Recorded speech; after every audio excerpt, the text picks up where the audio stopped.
My Good night, dear Marcia. Good friend. night. Good night to you and your listeners. Yes, sir. I know I'm 4 minutes late, but it's an elderly woman, and we have to get that in. That's all right. Yeah, I'm sure you've been hearing of the situation in Barbados where crime is just rampant at this moment, and they are targeting our elderly. Others too, but a lot of our elderly have been. We have a elderly woman who was raped and robbed, and Raped yes, and robbed. raped and robbed, and they robbed another elderly lady and took $2 and something from her. You're laughing. And Who and what does? else did, yeah, what the serious part of this is that they chopped her on her leg, and her leg almost severed. Wow. Yes, and then they Hideous. were, yeah. Wow. You see, I think, Marcia, all across the Caribbean, we have the same problem. It started out in Jamaica, then it went to Trinidad, then Guyana. Um, so governments throughout the Caribbean region are pursuing development. But as they develop, whether it's tourism, the economic sectors, commercial sector, infrastructure, and they invite international investors, people move, transportation improves, people are visiting, more tourists. They're not improving the security infrastructure of the country. They're not enhancing the police force. They're not increasing police officers. They're not Mhm. having patrol. So, crime is going to go up because people's way of life is better. You have people earning more income. You have more businesses being established. You have Mhm. more economic opportunity, more commercial activity, but they're not developing the security sector. Yes, definitely. That's what it is. That's what it And is. then we have a breakdown in morale and values throughout society. So some of these people, most of whom are very, very young people, they're depraved. Right? These guys Mhm. commit some heinous crimes. Like, who's gonna go and rape an elderly woman? That's your grandmother. Like, Yes, and raped her in front of her grandson. they should be hung. You see what I'm telling you? I don't believe in hanging, but in this case, yes. Yeah, yeah. You can't do this kind of things, and we go up to now. They have not found him in this little 2 by 3 place. They have not found him. There are people, residents in Saint Philip, who know him. They know who he is. Wow. I'm so sorry to hear that. It is sad. It is sad. But guess what? We are celebrating with you You tonight. are. Yes, I had to reach out to you, my dear. My Thank Rickford you. Burke. Rickford Burke, one of the strongest activists that you know, that I know. Man with courage. You hear what I tell you? This man is a man of courage who says it as it is. And for years, you've been battling with the government, the present government of Guyana. I've been having you on my program for the last 4 years or so, or probably more. And you were the first one who came on the program, Mr. Burke, and spoke to us, Barbados, about the situation in Guyana, the racial situation in Guyana, and talk to us about, you spoke to us about the corruption, etc. Now, what we found out is that the powers that be in Guyana, they're not too happy about you speaking out. And in fact, they decided that they were bringing a case of defamation against you. And they sent, you know what? I am going to let you tell it because you're going to be able to tell it more than better than I can. And I hope you're able to send that little clip to Dave. I did. You did. So once he puts it up, so you're going to tell it until he puts it up. All right. So go right ahead, sir. Tell us what happened. We're excited and very happy for you. Well, what happened is that the government of Guyana, um, it's an autocratic government. It's what we call let me call it what we call it ethnocracy, where they use the resources of the country and national patrimony mostly for the benefit of their own ethnicity or political base, ethnic political base. And so we have this racial problem again. We've had it from since independence in the 60s. And so I have been speaking out because throughout history, the People's Progressive Party have racist extremists, and they're anti-black. Not everybody, but generally. And they in 19 between 1960 and 1964, we when this PPP government, People's Progressive Party, lost elections. I'm going back into history. They almost burned Guyana to the ground. They went into African Guyanese villages and killed people, shot and killed people, Wow. chopped them up, burned them, burned their homes, burned their villages. And so people fled. You had instability. In Guyana, if you visit Guyana, you'll see blacks living by themselves and East Indians living by themselves. Black villages, black towns, black villages, black towns. That's because during in the 1960s, when we had the disturbances, this civil war, blacks went to live together and Indians went to live together. We live like that until now. Of course, there are some differences. You have some mixed villages. Coming down, so they lost power in 1964. Yes. And the People's National Congress government came to power. The People's National Congress is a multiracial party. It's now merged with others, and it's called the APNU. APNU, yes. A Partnership for National Unity. But in the PNC government, it has always been multiracial. As a matter of fact, at one point in time when I was a child, you had the president who was black, a prime minister who's black, but then you had 5 East Indian vice presidents, and half of the cabinet was East Indian. When I became of age and I began into politics at age 16, and I joined the youth movement of that party under President Hoyt, you had the same thing. You had Prime Minister Hoyt, you had Prime Minister Hamilton Green, and you had about 4 other vice presidents who were Indian, and exactly half of the cabinet, I could name them because I was a special assistant to the president. And so that party has always been a multiracial party. In 1992, the PNC lost power, and the PPP came to power. Basically, the international community put them into power. And immediately, they started discriminating against black people. They fired most of the blacks from the senior positions in the public service. All our black ambassadors were fired. As a matter of fact, there was a woman who was an ambassador serving as a consul general in New York called by the name of Thelma Singh. They didn't fire her. And when the foreign minister, then Clement Rowe, he came to New York and actually realized she was a black woman with an East Indian name, they fired her. Right? And they could challenge you. What I'm saying is unassailable because it's the fact. And when they fired these people, they refused to pay them. The court had to order them to pay them. And then they took years before they complied with the court order. And then they started killing young black men who they saw as resistant to their ethnocracy. They started shooting protesters. For the first time in my lifetime, I saw protesters being shot. And this party has been shooting at protesters all the time. Every time they're in power, they shoot and kill protesters. Now, I started speaking out against it.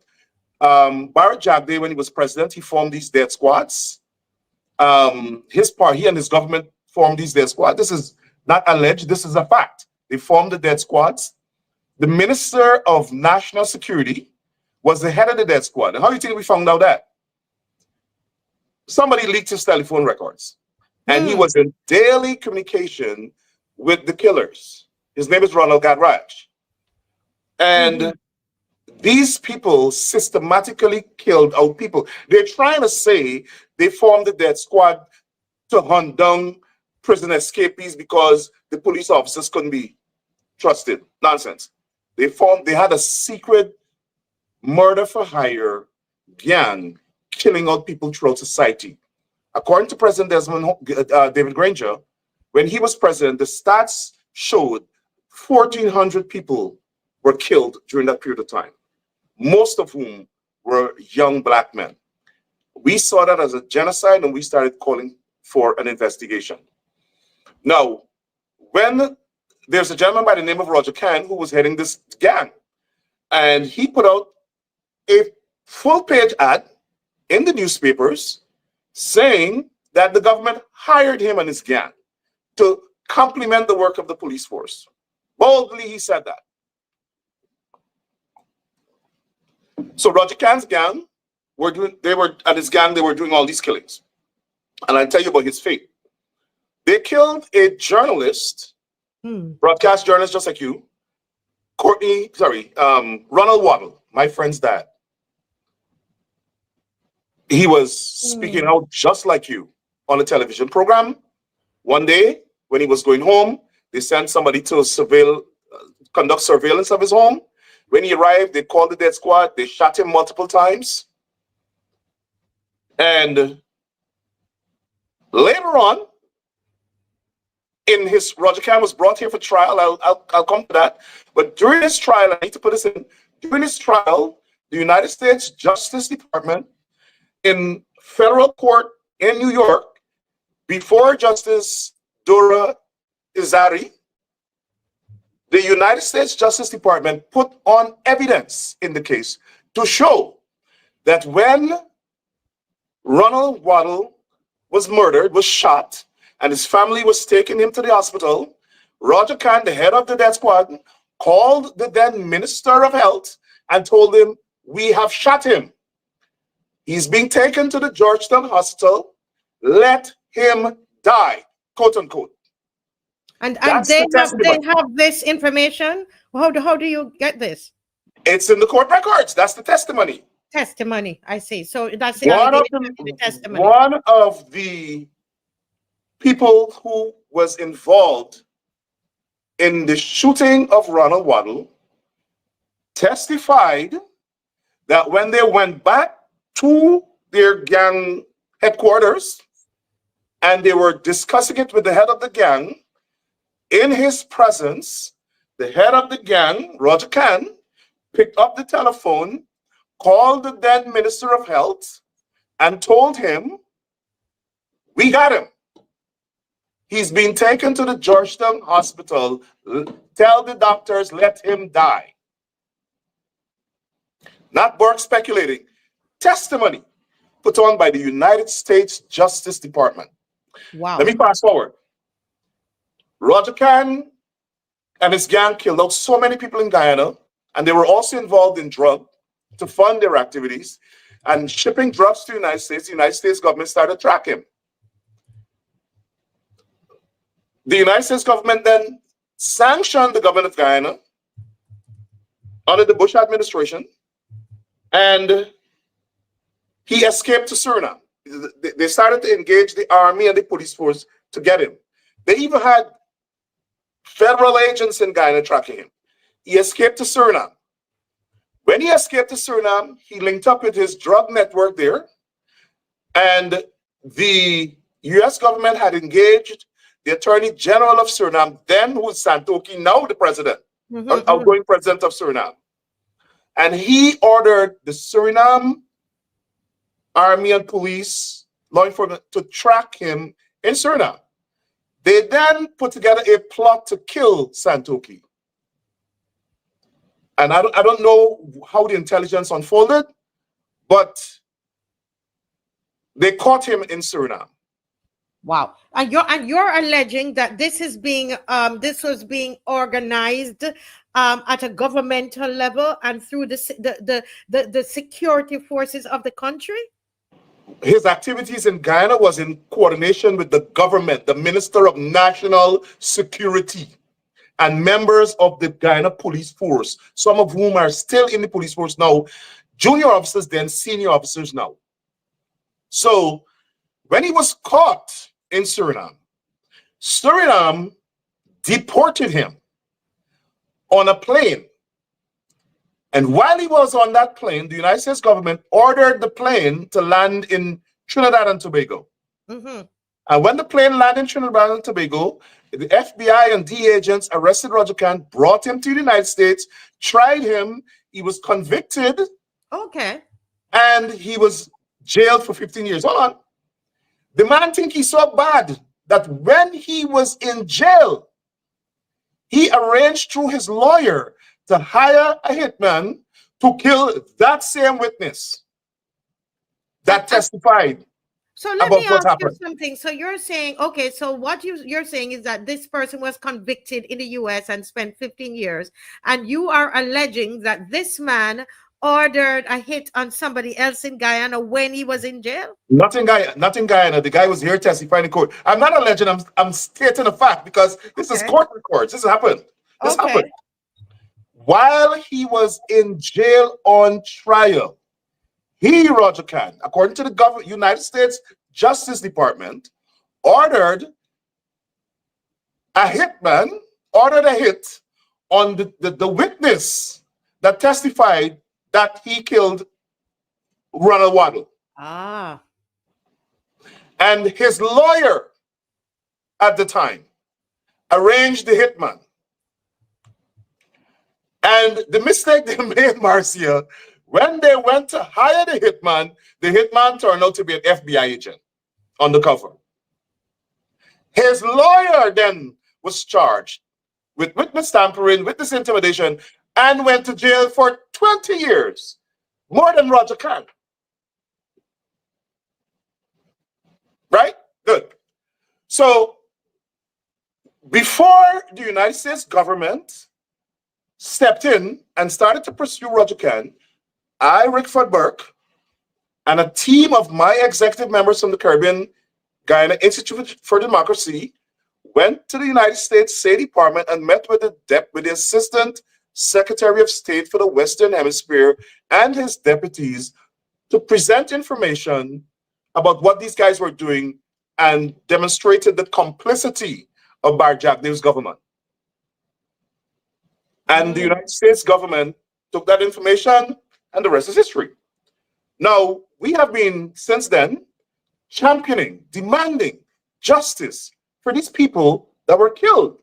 Ah, right. So that is what that has been, because since we've met, that has been what you have been doing. Exactly. Let me pause you right there and say, Barbadians who are watching, have you been listening to what Mr. Rickford Burke is saying? He's actually a lawyer, guys. And everything I'm saying, they could go on Google and see the fact. You could request the court records. You could request everything.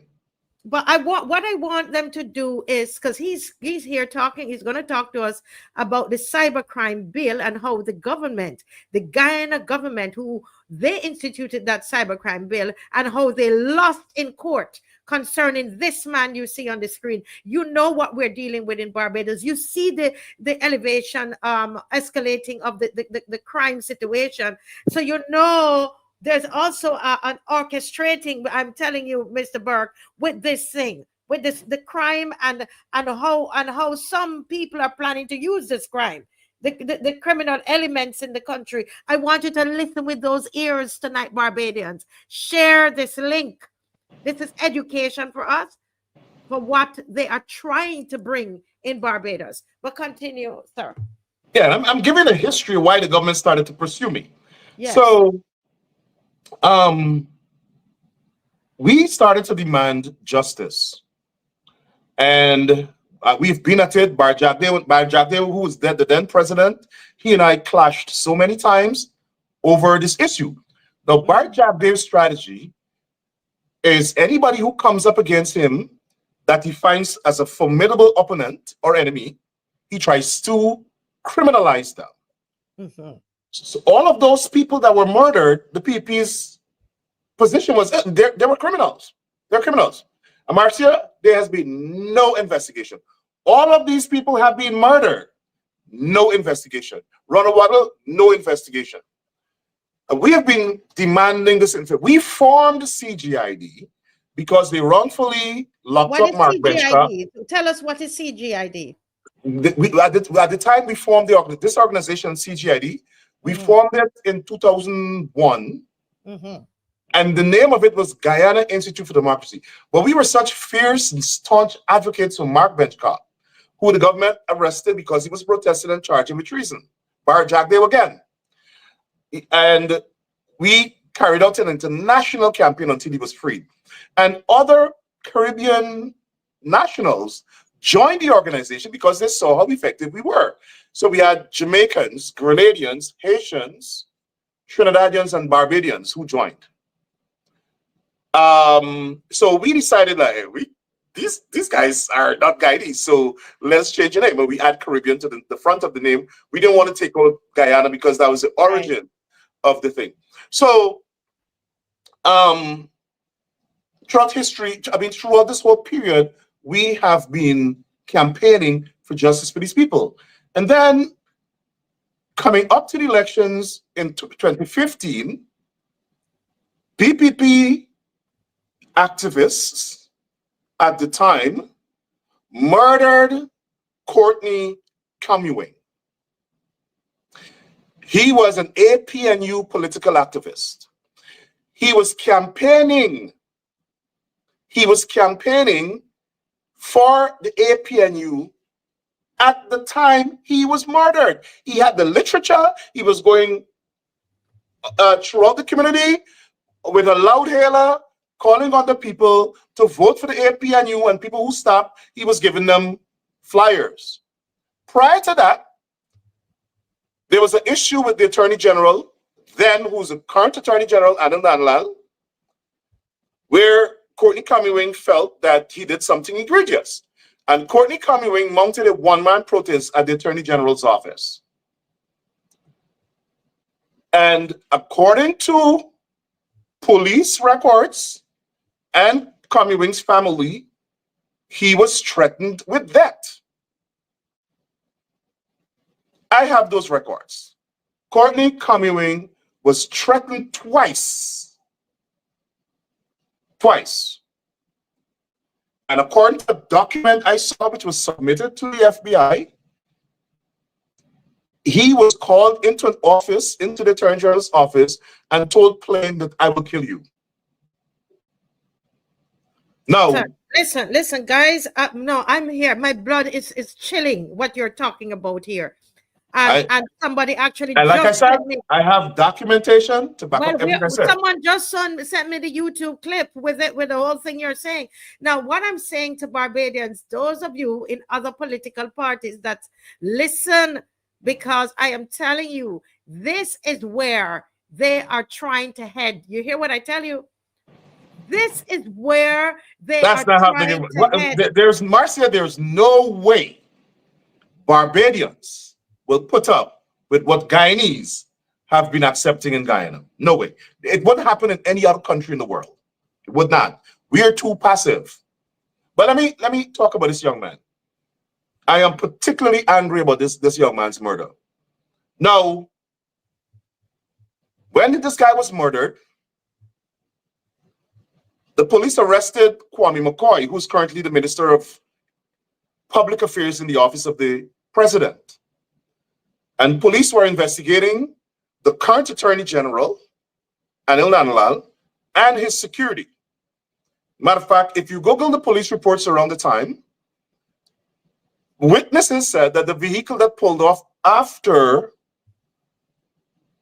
Mr. Camuing was murdered was registered to the Attorney General's chambers. The police investigated this matter, and that was it. That was it. The police investigation just ended. Nobody knew what the results were. Nobody was ever charged. There was never justice for this young man. That's what happens in Guyana when you're black and you're murdered by people associated with those in politics of a certain party. Now, I became a champion for justice for this young man as well. This young man, Ronald Waddle, the 1,400 blacks who were killed, and everybody else who faced injustice in Guyana. And I began to speak out about the corruption, about blacks not getting contracts from the government, about the government starving Black villages and regions and town for resources. And so I became a target. And what is the memo? It's the MO of the People's Progressive Party? Criminalize you, right? If you speak out against the government, this political party, whenever they're in government, whenever you become a vocal critic, you end up like Ronald Waddle and Courtney Commuing, or you end up like Mark Benchka. I am convinced, Marcia, you know, I was doing an interview with the FBI earlier this year, and I told them, if I were in Guyana, I would be the third outspoken political activist that would have been murdered. I am convinced of that. They would have killed me, and nothing would have come of it. Well, officially, because I don't think my family and the rest of Guyana would have accepted it. So there would have been some serious consequences that would impact the country for history. But so what do you think they decided to do? They sat down in a back room and decided we're going to frame Burke and make him into a criminal. And that's exactly what they try to do. So they were going to frame you and make you into a criminal. That's what they try to do.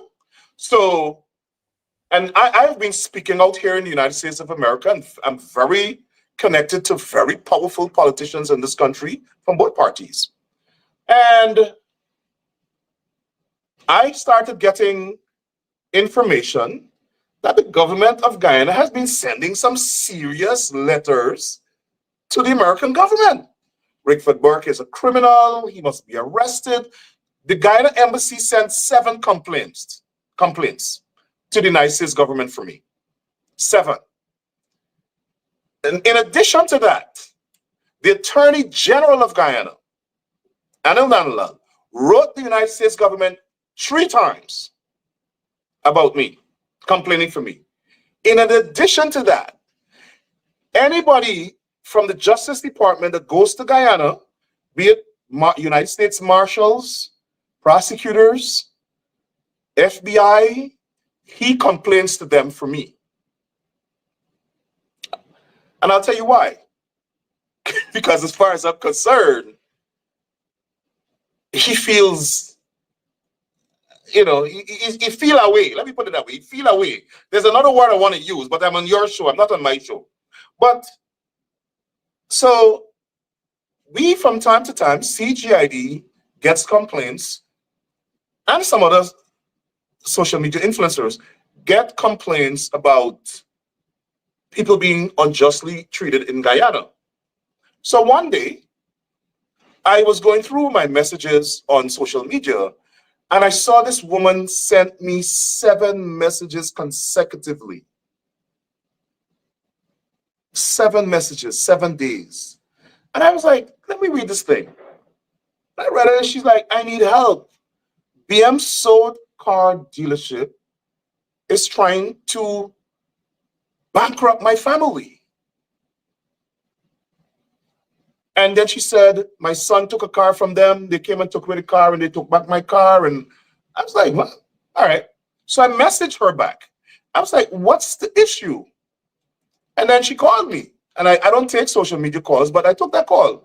And she explained to me that her son went to this car dealer, bought a car, but in order to buy the car, you have to have a guarantor. And the guarantor must have assets. And the assets must be signed over to this car dealership upon agreement of becoming the guarantor. And then when I read the contract that these people have to sign, they don't own the car. It's like they're renting the car. And then the people started to say that after they signed the contract, there are all sorts of papers added to it that they did not see or agree to or initial. So then she said her son was going into hospital. Her son works offshore. And he's going into hospital for kidney stone surgery or something like that. And he called them and said, I would be late on my payment this month because I'm having surgery. But when I'm done, within 2 weeks, I'll pay. And then she said they came to her home when the guy did not miss his payment, her son. They came to her home and they took his car and her car because her car was used as the collateral.